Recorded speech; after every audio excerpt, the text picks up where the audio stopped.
The massive station floated in neutral space between three solar systems, a monument to galactic cooperation that took 40 years to build. Ambassador Claire Bennett walked through the curved corridors, her shoes clicking against the metal floor with each step. She had represented Earth at the Galactic Assembly for 2 years now, and still felt like an outsider among the 47 member species. The humans were newcomers here, only 15 years since first contact, and most species treated them like children learning to walk. Claire entered the grand chamber where the assembly met twice each month. The room was enormous, with seating arranged in circular tiers that rose toward a domed ceiling. High Chancellor Vexter stood at the center podium, his gray skin catching the light from above. The Krell were an old species, proud and powerful, controlling 12 star systems and over 30 colony worlds. The Assembly recognizes Ambassador Bennett of Earth, Vexter announced, his voice carrying through the chamber without need for speakers. Claire took her assigned seat in the outer ring, the section reserved for junior members. Next to her sat Dan Morris, her military liaison, a former naval officer who understood combat better than diplomacy. "Something feels wrong today," Dan whispered. "Leaning close, I noticed," Claire replied. Watching the other ambassadors, several species were watching the humans with unusual interest. Their expressions hard to read, but definitely not friendly. Counselor Zimra of the Pelthian Trade Federation rose from his seat, his long neck extending upward in a gesture of formal address. "High Chancellor, I bring grave charges before this assembly," Zimra began, his voice thin and sharp.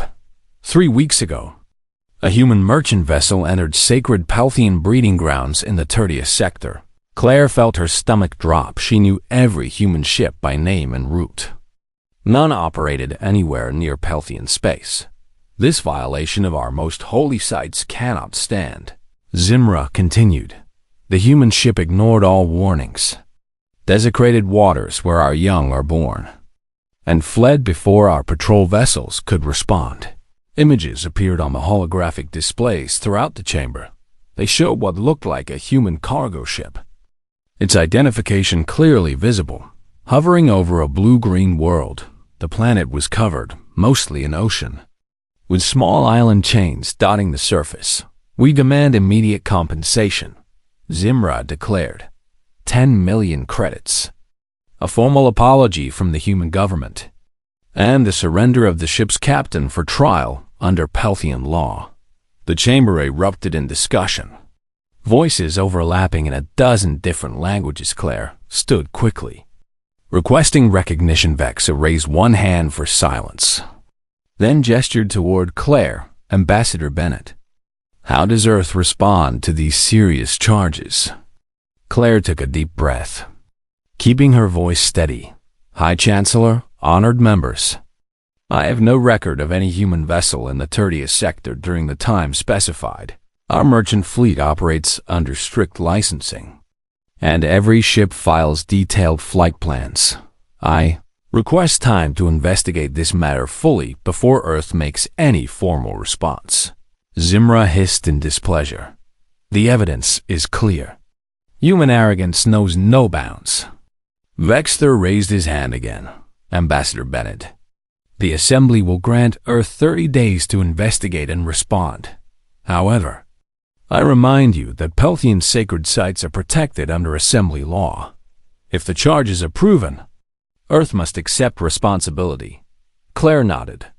Though her mind was already racing, Earth will respond appropriately. "High Chancellor, we take these charges very seriously and will discover the truth." The session continued for another hour, covering routine trade disputes and resource allocation. Claire barely listened, her thoughts focused on the accusation. Dan leaned close again. "That ship in the images, I've never seen that configuration in our fleet. The hull markings are right, but something about the design is off." After the session ended, Claire returned to the human diplomatic quarters, a small suite of rooms in the station's residential section. She immediately opened a secure channel to Earth. The signal encrypted and bounced through 3 relay stations. This is Ambassador Bennett. Priority 1 communication for Earth Defense Command.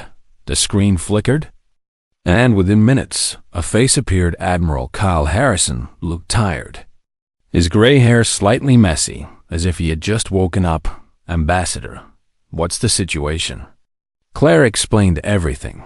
The charges, the images, the 30-day deadline. Harrison listened without interrupting, his expression growing darker.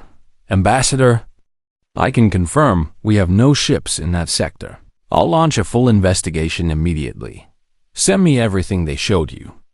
Every image, every data file. If someone is trying to frame us, we need to know who and why. Claire transferred the files, watching the progress bar on her screen. Admiral, something about this feels coordinated. The way Zimra presented it. The other species watching us, it felt rehearsed. Harrison nodded slowly. Trust your instincts. Ambassador, the Peltians have been pushing for access to our reactor technology for months. This could be pressure to force negotiations.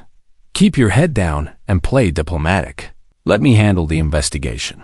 If this is a setup, we'll find proof. The connection ended. Leaving Claire alone with her thoughts, Dan entered the room carrying 2 cups of coffee. A luxury on the station. You think they're lying? He asked, handing her a cup.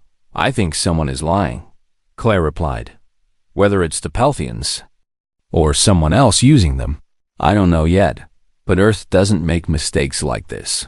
Our merchant captains are too careful, too professional. Dan sat down heavily in a chair. What worries me is how many species seemed unsurprised by the accusation, like they expected it.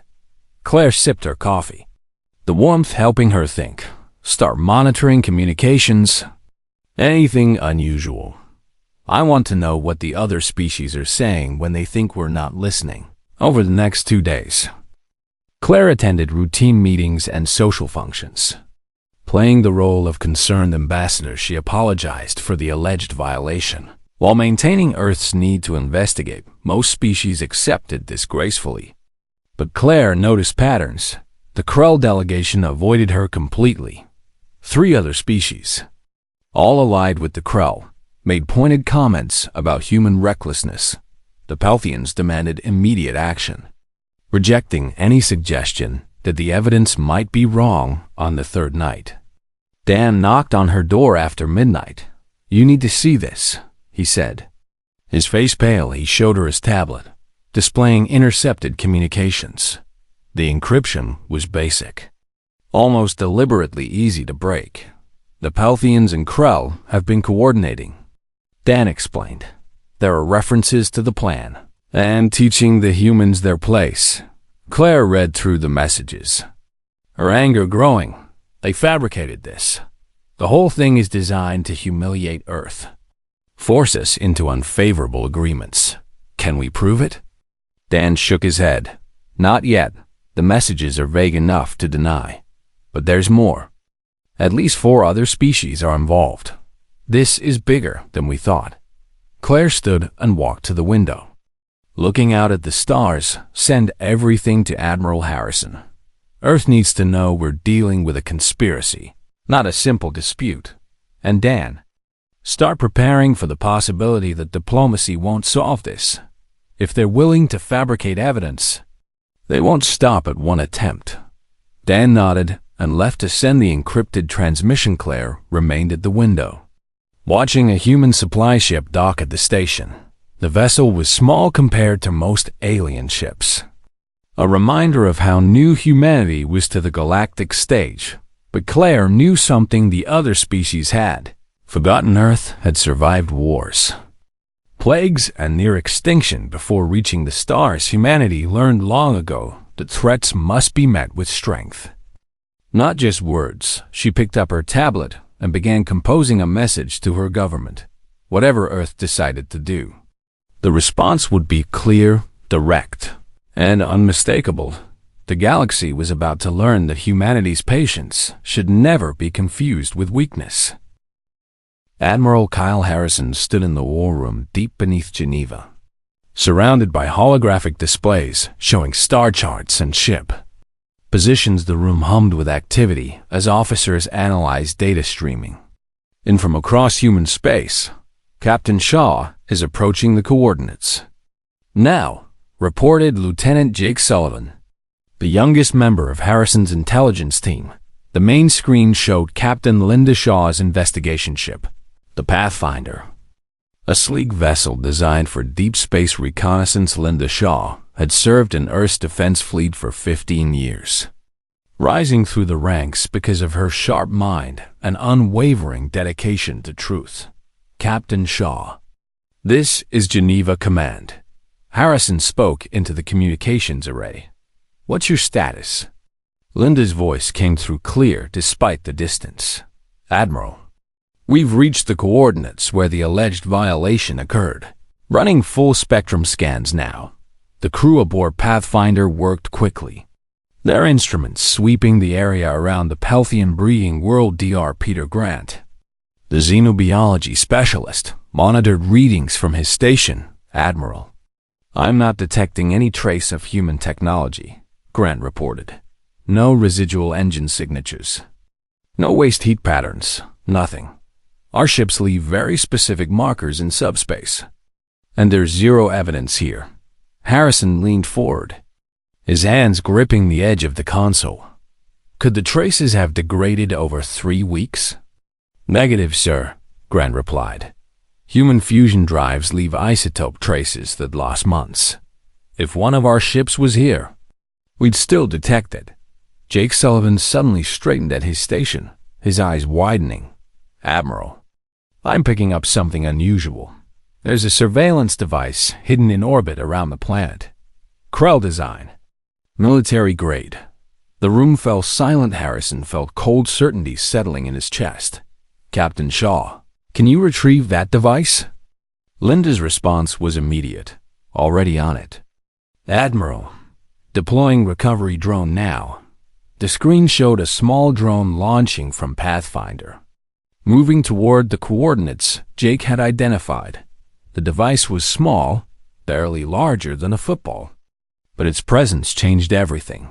Why would the Krell have military surveillance watching a Pelthian breeding ground? Grant asked. Harrison didn't answer immediately, his mind working through the implications. Because they were watching for us, he finally said. They planted evidence, fabricated the whole incident, and had cameras ready to record it. The drone returned to Pathfinder with the surveillance device within an hour. Captain Shaw and her team had cracked its data storage. Admiral, you need to see this, Linda said, her voice tight with anger. The screen filled with video footage. It showed a ship that resembled a human merchant vessel approaching the planet, but as the team enhanced the images, details became clear. That's not one of ours, Grant stated firmly. The whole configuration is close, but the engine placement is wrong, and those markings are painted on. Not standard issue.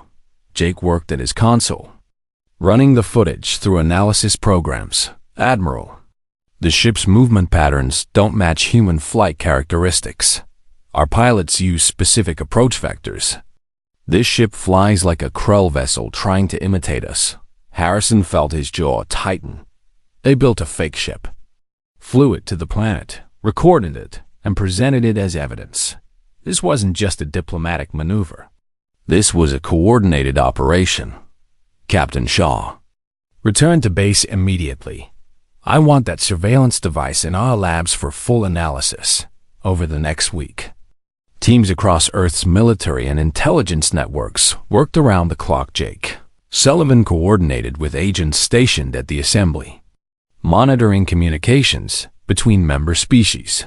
What they found painted a disturbing picture. 6 species had been meeting secretly for months, coordinating what they called the Human Limitation Initiative. The goal was to keep Earth politically weak, prevent humanity from gaining influence in the assembly. The conspiracy included the Krell Dominion, the Pelthian Trade Federation, and 4 smaller allied species. They planned to use the fabricated incident to force Earth into accepting unfavorable trade agreements and technology sharing demands. They see us as a threat. Jake explained during a briefing with Harrison and the Earth Unified Council, not militarily. They don't believe we have serious weapons, but economically and politically. They're worried about human influence. Council Chairman Gregory Stone listened carefully, his weathered face showing concern. Admiral Harrison, what are our options? Harrison stood, activating a display that showed Earth's military capabilities. We have 3 choices. Mr. Chairman, first, we present our evidence diplomatically and demand an apology. Second, we withdraw from the assembly entirely. Third, we demonstrate that threatening Earth has consequences. What do you recommend? Stone asked. Harrison took a deep breath. Sir, if we respond with just diplomacy, they'll try again. If we withdraw, we lose any voice in galactic affairs. I recommend we show them exactly what Earth is capable of, not with violence, but with a display of strength they can't ignore. The council debated for 6 hours. Arguments flew back and forth about proportional response, galactic relations, and long-term consequences. Finally, Stone called for a vote. The decision was unanimous. Earth would respond, and the response would be overwhelming. Admiral Harrison, you have authorization for Operation Steel Reminder, Stone declared. Show them that humanity will not be manipulated. Harrison saluted. Yes, sir. They wanted to test Earth's resolve. They're about to get their answer. The orders went out within hours. Every military installation on Earth and her colonies received the same directive. Mobilize for deployment. Captain Linda Shaw received new orders assigning her to the fleet's vanguard. Jake Sullivan was promoted and attached to the Admiral's staff for Intelligence Coordination. Dr. Grant began briefing ship commanders on alien psychology and likely reactions across human space. The military machine that had been quietly building for 15 years began to move. Shipyards that had operated in secrecy accelerated. Production training facilities released thousands of combat-ready pilots. Research stations shared weapons data that no alien species knew existed. The scale of Earth's mobilization was staggering. 200 warships, including 12 full carrier groups, prepared for immediate deployment. Ground forces numbering over 100,000 troops were placed on standby. The entire operation took 72 hours from authorization to full readiness. At the assembly station, Ambassador Claire Bennett received a secure transmission from Admiral Harrison. She read the orders twice, hardly believing what she was seeing. Dan, look at this, she said, showing the message to her military liaison. Dan Morris read carefully, then looked up with a grim smile. About time Earth stopped playing nice. Claire felt a mix of emotions. She was a diplomat, trained to seek peaceful solutions, but she was also human, and she understood that sometimes peace required showing strength. Harrison wants me to request an emergency assembly session, Claire said. That will alert them something's coming. That's the point. Dan replied, we want them worried, off balance. When we present our evidence, they need to already be doubting their plan. Claire composed the request. Keeping the language formal but urgent, she sent it through official channels, ensuring every species would see it within hours. High Chancellor Wexler responded, granting the emergency session. The meeting was scheduled for 5 days from now. Plenty of time for Earth's fleet to reach assembly space. Claire began preparing her presentation, working with Jake Sullivan remotely to organize the evidence. They had recordings, data files, analysis reports, and the surveillance device itself, everything needed to prove the conspiracy beyond any doubt. On the 4th day, Claire received word that the fleet had entered the outer regions of assembly. Spaceships were spreading out, taking positions around key locations. The deployment was impossible to hide. Every species with sensors could detect the massive Human presence panic rippled through the assembly species that had nothing to do with the conspiracy sent urgent messages to Earth, requesting clarification. The Krell and Pelthians maintained public silence, but their private communications show growing. Alarm Claire watched reports coming in from the fleet human ships were performing maneuvers that defied known physics fighter squadrons executed. Formations that required impossible precision destroyers disabled. Krell patrol vessels using electronic warfare. Never firing a single weapon. They're seeing what we can really do. Dan observed. 15 years they thought we were primitive. Now they're learning the truth. Claire nodded. Feeling a strange sense of pride, mixed with apprehension, Earth had held back, presenting itself as weak to avoid conflict, but weakness had invited attack. So now strength would ensure peace the night before the emergency session. Claire stood in her quarters looking at her formal uniform. Tomorrow, she would walk into that chamber, not as a junior ambassador, but as the voice of a humanity that would no longer be underestimated. Admiral Harrison sent a final message. Ambassador, remember that we seek justice, not revenge. Our strength is meant to protect, not to conquer. Show them who we really are. Claire sealed the message and prepared for sleep tomorrow. The Galactic Assembly would learn that threatening Earth was the worst mistake they could make.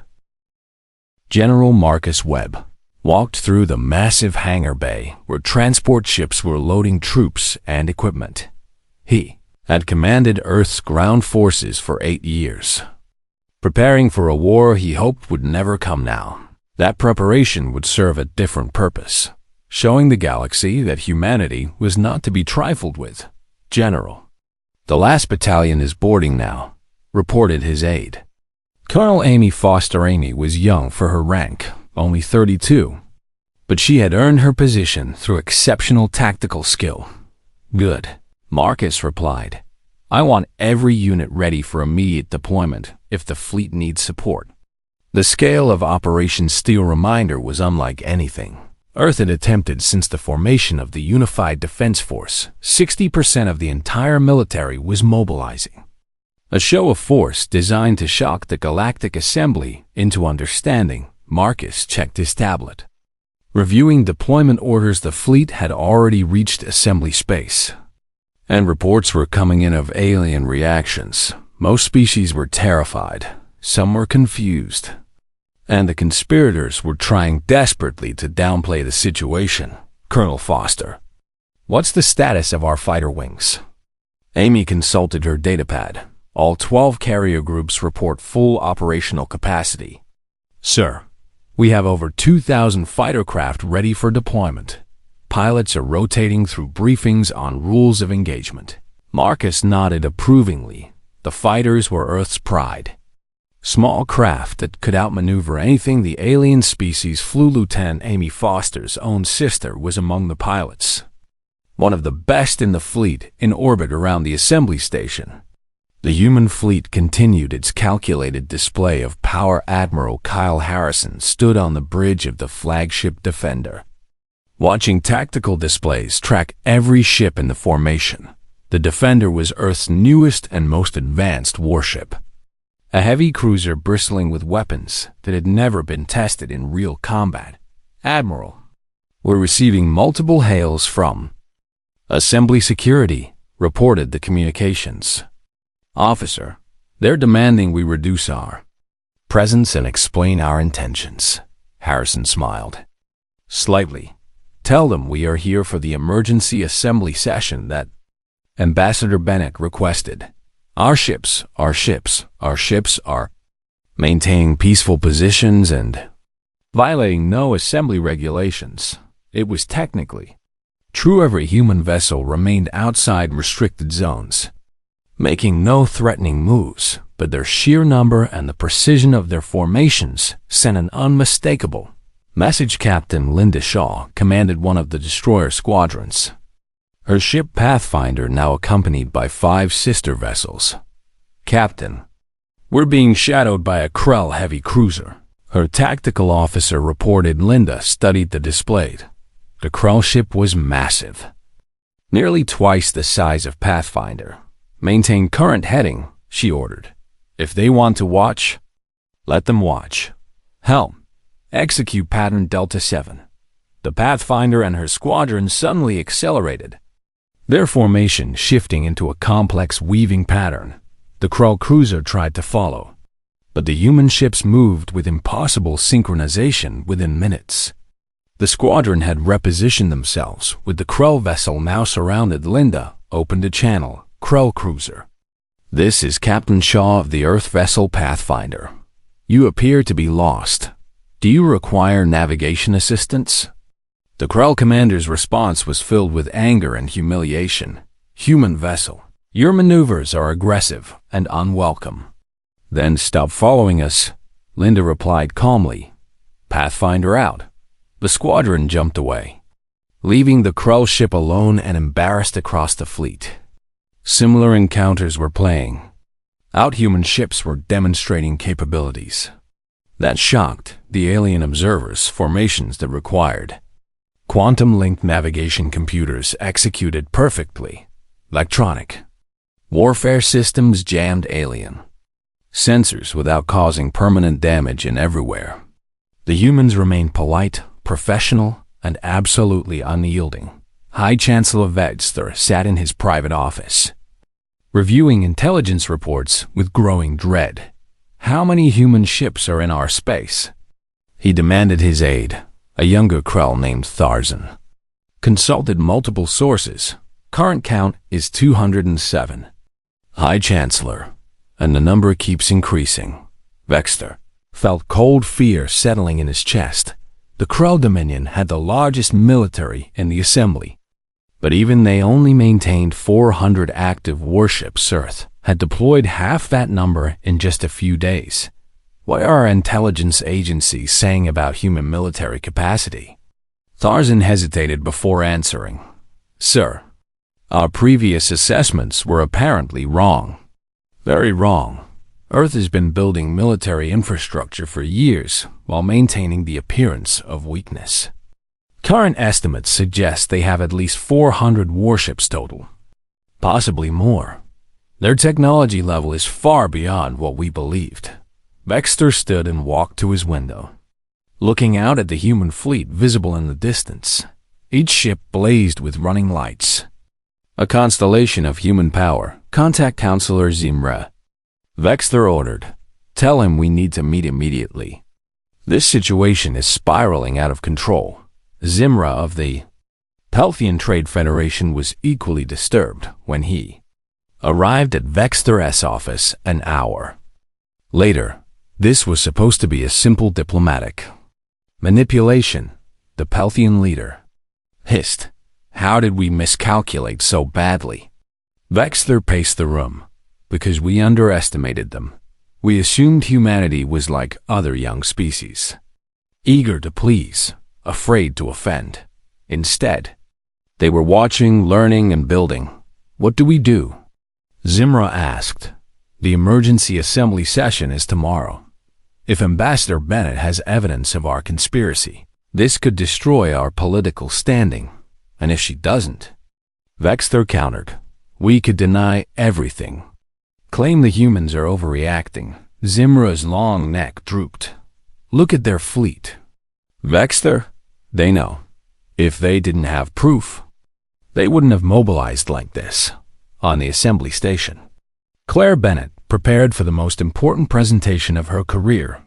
Dan Morris helped her organize data files and physical evidence. The surveillance device is in a secure case. Dan reported. We'll present it during the session as proof of Krull involvement. Claire reviewed her notes for the 20th time. Admiral Harrison will be present with General Webb. They're representing Earth's military during the session. That's unprecedented. Dan observed, ambassadors don't usually bring military commanders to diplomatic proceedings. We're not having a usual diplomatic proceeding. Claire replied, we're delivering an ultimatum. The word hung in the air between them. Claire had been a diplomat her entire career, trained to find common ground and peaceful solutions, but sometimes peace required strength, and justice required consequences. What if they refuse our demands? Dan asked quietly. Claire met his eyes. Then Earth enforces them. Admiral Harrison has full authorization from the Unified Council. This ends tomorrow. One way or another, Jake Sullivan worked through the night in his temporary office on the station, coordinating with intelligence teams across human space. The evidence against the conspirators was overwhelming: intercepted communications, financial records showing payments for the fake ship construction, testimony from unwitting participants. We have everything we need, Jake reported to Ambassador Bennett via secure channel. No one can deny this conspiracy existed. Claire thanked him and closed the connection. She stood and walked to the window of her quarters. Looking out at the human fleet, the ships hung in perfect formation, a geometric pattern that spoke of discipline and power. Each vessel represented thousands of hours of human labor, ingenuity, and determination. Tomorrow, those ships would provide the backdrop for Earth's ultimatum. Claire wondered what the other species would choose. Would they accept responsibility and make amends? Or would they force Earth to demonstrate just how far humanity was willing to go? She thought about all the species in the assembly, most of whom had nothing to do with the conspiracy.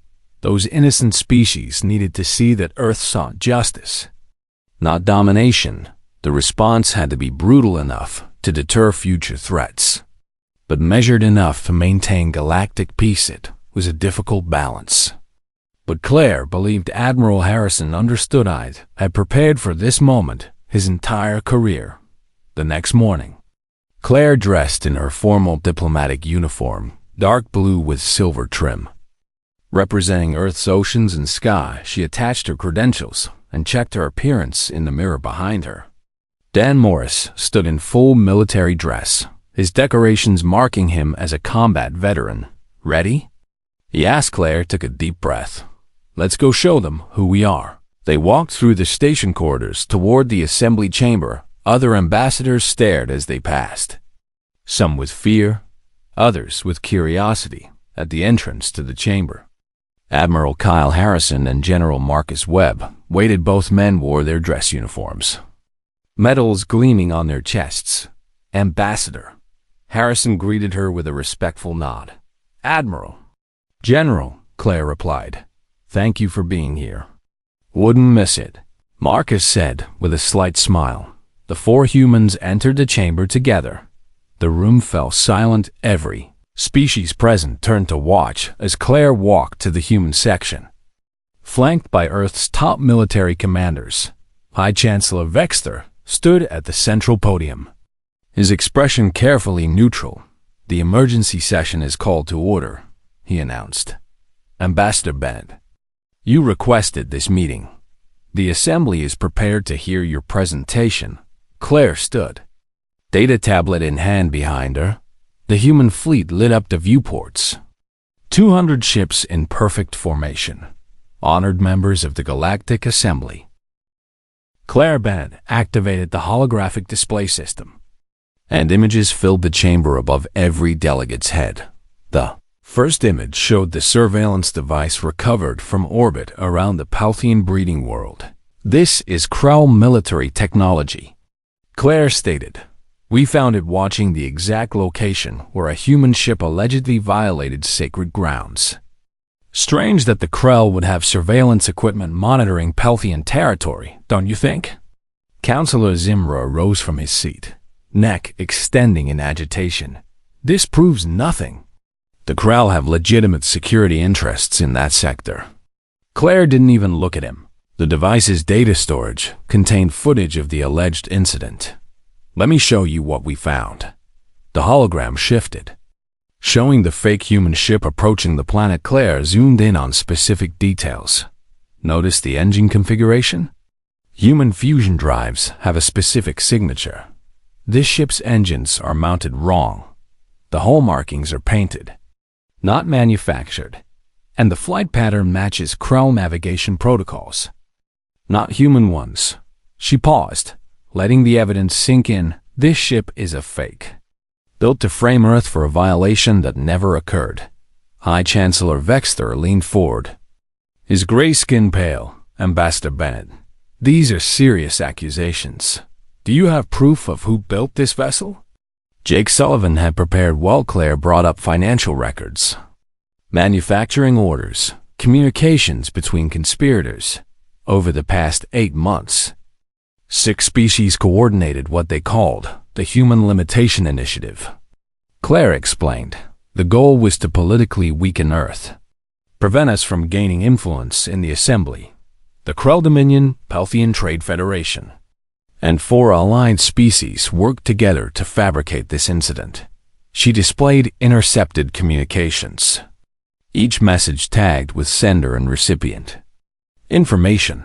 The evidence was overwhelming and undeniable. Ambassadors throughout the chamber reacted with shock. Species not involved in the conspiracy turned to glare at those who were. This is outrageous slander. Zimra shouted, we demand you retract these false claims. Admiral Kyle Harrison stood slowly, his movement deliberate and commanding. The chamber fell silent as the human military commander walked to stand beside Claire. There will be no retractions, Harrison said, his voice carrying absolute certainty. Earth is investigated thoroughly and found irrefutable proof of conspiracy. The question before this assembly is simple. What are the consequences? Vexler struggled to maintain control of the session. Admiral, the Assembly appreciates Earth's investigation. Perhaps we can form a committee to review the evidence and recommend appropriate actions. No. Harrison replied flatly. The single word hung in the air like a weapon. Earth will not wait for committees or recommendations. Harrison continued, we are presenting our response now. The conspirators will issue public apologies, acknowledging their fabrication and conspiracy. All individuals directly involved will resign from their assembly positions immediately. The 6 conspirator species will pay reparations to Earth in the form of technology, sharing agreements worth 50 billion credits. The chamber erupted in chaos. Species shouted objections, demands, and protests. Harrison simply waited, his expression unchanging. General Marcus Webb stepped forward, and the chamber quieted again. Furthermore, Webb added, the conspirator species will submit to human military oversight for a period of 10 years. Earth will assign advisors to review and approve all military deployments and actions by these species. This is to ensure no future conspiracies threaten galactic peace. Counselor Zimura's voice rose to a shriek. You cannot make such demands. The Assembly will never accept this. Claire spoke again, her voice cold. You have 24 hours to comply. If our demands are not met, Earth will enforce them. Supreme Commander Krelthur, the military leader of the Krell Dominion, stood for the first time. He was massive, nearly 8 feet tall, his gray skin marked with battle scars. You threaten the Krell Dominion? He rumbled. With what? Your small fleet? Your primitive weapons? Admiral Harrison smiled, and the expression was not kind. Jake. Show them. Jake Sullivan activated a program from his remote station on Earth. The holographic display shifted, showing tactical readouts of the human fleet. But these weren't simple position markers. They were complete capability assessments, weapon specifications, and combat projections. Earth currently has 207 warships in assembly space. Harrison explained. Each vessel is equipped with weapon systems you've never encountered. Quantum-linked point defense that can intercept thousands of targets simultaneously. Plasma weapons that can cut through any known shielding. Electronic warfare capabilities that can disable your ships without firing a shot. He brought up comparative analysis. Our intelligence estimates suggest the combined military strength of all assembly species is approximately 1,500 active warships. Earth could engage that entire fleet and achieve a 73% probability of victory. The chamber fell into stunned silence. Supreme Commander Krelthur stared at the data, his confidence visibly shaken. This is impossible. He whispered, "You've been members for 15 years. How could you build such capability without our knowledge?" General Webb answered, "Because you underestimated us. You thought we were primitive, weak, eager to please, while you looked down on humanity.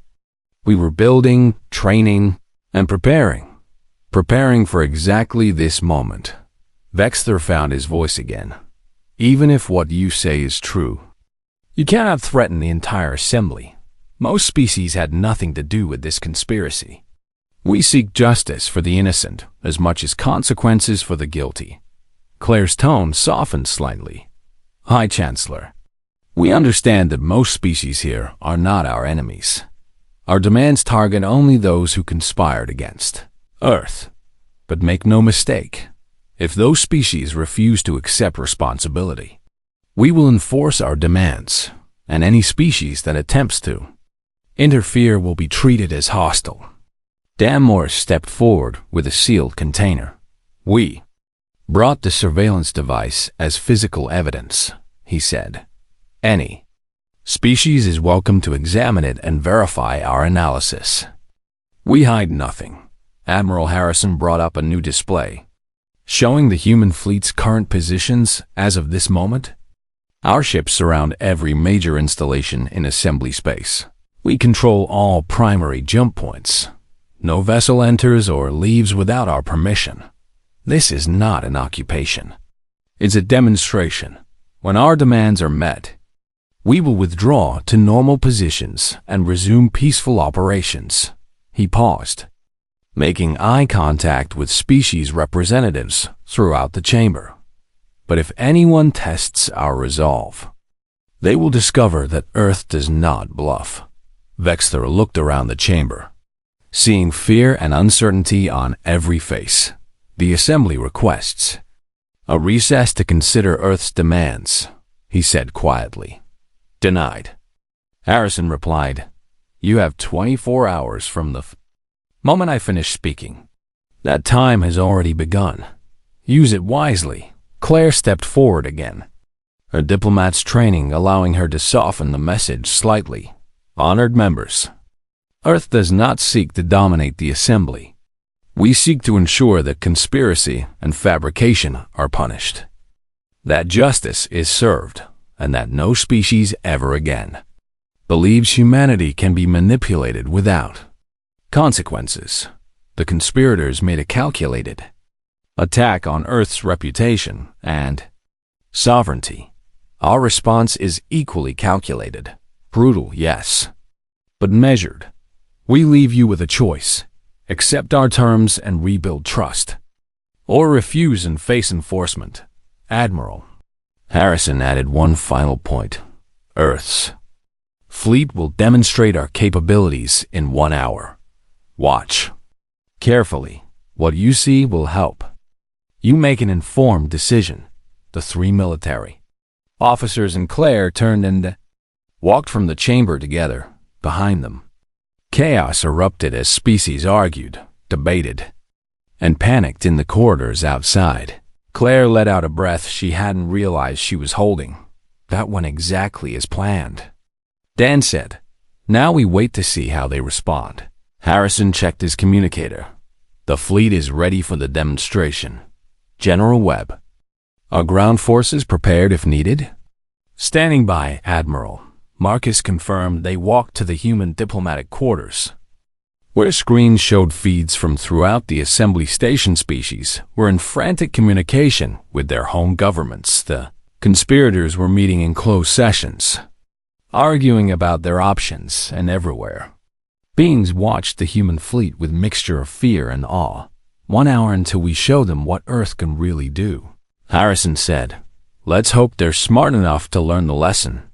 Claire sat down, suddenly exhausted. She had just delivered an ultimatum backed by overwhelming force. It was the opposite of everything she had trained for as a diplomat, but deep down, she knew it was necessary. The galaxy operated on strength, not kindness. Earth had tried being the friendly newcomer. That path led to conspiracy and attack. Now, humanity would show the galaxy a different side, the side that survived wars, conquered plagues, and reached for the stars despite every obstacle. The side that, when threatened, responded with brutal clarity outside the viewport. The human fleet began moving into demonstration formation in 23 hours. The Galactic Assembly would give their answer, and Earth would show them exactly what that answer cost.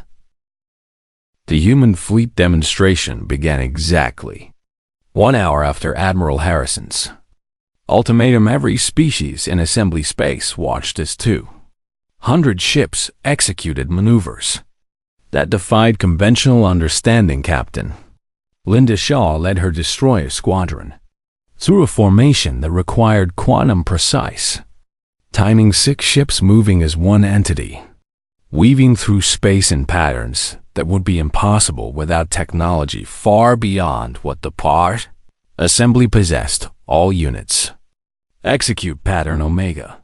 Shaw commanded the entire human fleet. Suddenly shifted ships that had been spread across millions of kilometers jumped simultaneously to new positions within 30 seconds.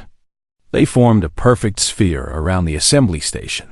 The sphere rotated slowly, each ship maintaining exact distance from its neighbors.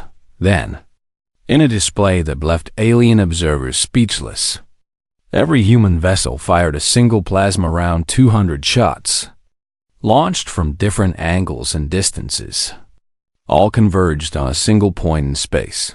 The plasma bolts struck simultaneously, creating a brief star of energy. The precision was absolute, the timing impossible. On the bridge of the Defender, Admiral Kyle Harrison watched the reactions from assembly species. "They're getting the message," reported his tactical officer. "Intercepts show widespread panic among the conspirator species." Harrison nodded.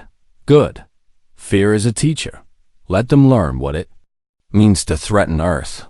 The fleet shifted again, this time demonstrating electronic warfare capabilities. Human ships released clouds of micro-drones that swarmed around alien vessels. Sensors went dark. Communications were jammed. Navigation systems reported false positions, all without causing permanent damage within minutes. The human fleet had effectively blinded and isolated every non-human ship in the sector. Then, just as suddenly, the drones retreated and systems restored. The message was clear. Earth could disable the entire assembly fleet whenever it chose. High Chancellor Vexter sat in an emergency meeting with the conspirators and several neutral species leaders. "We have no choice," he said, his voice heavy with defeat. "Earth has demonstrated capabilities we cannot match. If we refuse their demands, they will enforce them, and the cost will be far worse." Councillor Zimmer's neck drooped in submission. "The Pelthian Trade Federation cannot survive a conflict with Earth. Our merchant fleet would be helpless against their warships, Supreme Commander." Krelther was the last to concede. "The Krell Dominion has never submitted to ultimatums," he growled. The neutral ambassador, representing the peaceful Theran collective, spoke up. "Commander, this is not submission. This is accepting consequences for actions taken. Your conspiracy threatened galactic peace." Earth's response, while harsh, is measured compared to what they could do. Another neutral species representative added support. "If the situations were reversed, if any of us had been framed in such a conspiracy, would we not demand justice? Earth is showing remarkable restraint. They could have simply destroyed the conspirators' homeworlds. Instead, they offer a path to redemption." Vexter looked around the room. "We vote now. Those in favor of accepting Earth's demands?" One by one, the conspirators raised their hands. The vote was unanimous 18 hours after Harrison's ultimatum. Vexter requested a meeting with the human delegation. Claire Bennett sat across from the High Chancellor in a private conference room. Admiral Harrison and General Webb stood behind her. Vexter began. "The Galactic Assembly has reviewed Earth's demands. The conspirator species accept full responsibility for the fabricated incident." He placed the data tablet on the table. Public apologies are being prepared. All individuals directly involved will resign their positions. Within the week, reparation agreements are being drafted with terms acceptable to Earth, and we accept human military oversight. For the specified period, Claire studied the High Chancellor carefully. Why did you do it? She asked quietly. Why conspire against Earth? Vexler was silent for a long moment. Fear, he finally admitted. In 15 years, humanity advanced faster than any species in assembly history. Your innovation, your adaptability, your drive to succeed.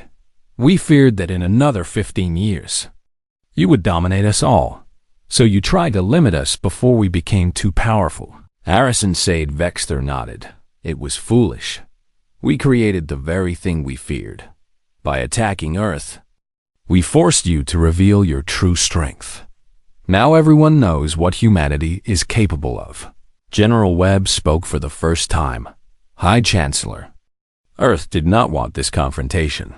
We would have preferred peaceful cooperation. But we learned long ago that threats must be met with strength. Otherwise, they multiply. Claire leaned forward. The oversight period isn't punishment alone.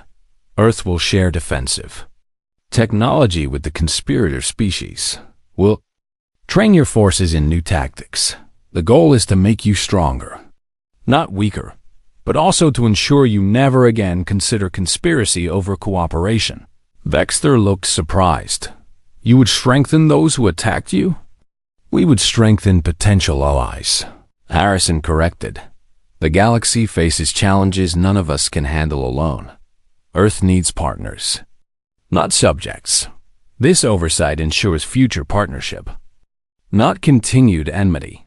The formal acceptance was presented to the full assembly the next day. Every conspirator species issued public apologies. The statements were broadcast across the galaxy, ensuring all civilizations understood what had occurred. Resignations followed swiftly. Counselor Zimra stepped down from the Pelthian Trade Federation leadership. Supreme Commander Kralthor retired from military service. Dozens of other officials across 6 species left their positions. The reparation agreements were complex, detailing technology transfers, trade concessions, and resource sharing. Earth gained access to advanced manufacturing techniques, exotic materials, and scientific knowledge in return. Earth committed to defending the conspirator species against external threats during the oversight period. The most controversial element was the military advisors. Within 2 weeks, human officers were stationed on Krell, Pelthian, and allied species military installations. Their role was oversight, not command. They reviewed deployment orders, advised on tactics, and ensured no aggressive actions were planned. Captain Linda Shaw was assigned to the Krell Dominion. Working directly with their fleet command, she found the Krell officers initially hostile, resentful of human presence. But as weeks passed, professional respect developed. Your targeting systems are 20 years behind Earth standard, Linda told Krell Fleet Commander Tharzan during a review. With modifications, you could improve accuracy by 40%. Tharzan, the young Krell who had served as Vexler's aide, studied the proposed changes. Why would you help us improve our weapons? He asked suspiciously. Because strong allies are better than weak enemies, Linda replied. Earth doesn't want you helpless. We want you capable, but aligned with galactic peace. Jake Sullivan coordinated intelligence sharing between Earth and the oversight species. The conspirators had extensive spy networks that, when redirected toward external threats rather than assembly members, proved valuable. There's a pirate confederation operating in the outer reaches, Jake reported during a coordination meeting. Krell intelligence has been tracking them for months. Combined with Earth sensor technology, we can eliminate the threat. The joint operation was planned and executed within a week. Human ships provided electronic warfare support, while Krell vessels engaged the pirates directly. The pirate fleet was destroyed with minimal casualties as the first military cooperation between Earth and the former conspirators more would follow. General Marcus Webb established training programs on Pelthian worlds. Human ground forces instructed Pelthian soldiers in advanced tactics. Your troops are brave, but rely too heavily on technology, Marcus told the Pelthian military leader. When systems fail, they panic. We'll teach them to fight with or without technology. The training was grueling, but the Pelthian forces improved dramatically. What started as punishment became partnerships 6 months after the ultimatum.